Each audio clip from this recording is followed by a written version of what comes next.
তানজিম সাকিবকে আমরা এর আগেও শ্রীলঙ্কা সিরিজের সঙ্গে আমরা দেখেছি অ্যান্ড তার একাগ্রতা, তার থেকে তার যে দেওয়া মাঠে যে ডেলিভার করার যে প্রচেষ্টা, সেটা তাকে কিছুটা এগিয়ে রেখেছে। As a ফিল্ডসম্যান he is very good and as well আমরা যে কারণে একটু বেশি মুখিয়েছিলাম সাইফুদ্দিনের দিকে, ব্যাটিং করার তিনি খুব একটা সুযোগ পাননি।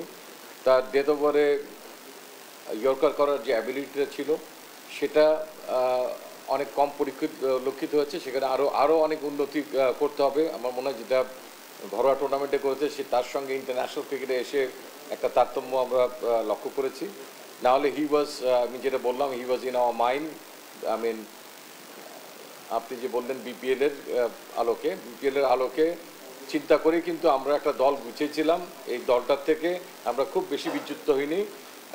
হয়তো একটা প্লেয়ার, এই সাইফুদ্দিনই একমাত্র প্লেয়ার যে নাকি আমাদের 30 তারিখের দল থেকে হি Kant able to make it. Otherwise যে দলটা আমরা ঘোষণা করলাম, আমাদের এই দলের 15 জন খেলোয়াড়ই থাকতো, শুধু সাইফুদ্দিনের জায়গায় এখন সাকিব চলে আসলো, তানজিম সাকিব চলে আসলো। দেখেন, এখানে সবাই খুব ক্লোজ বাই।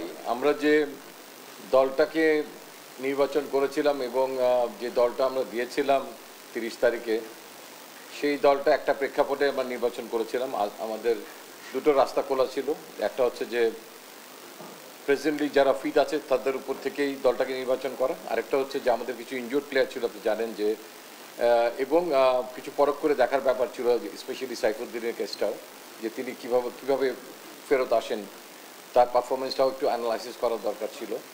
তো সেই আলোকে আমি বলবো যে আমরা আস্থার জায়গা থেকে সেখানে কিন্তু সাইফুদ্দিনকে রেখেছিলাম।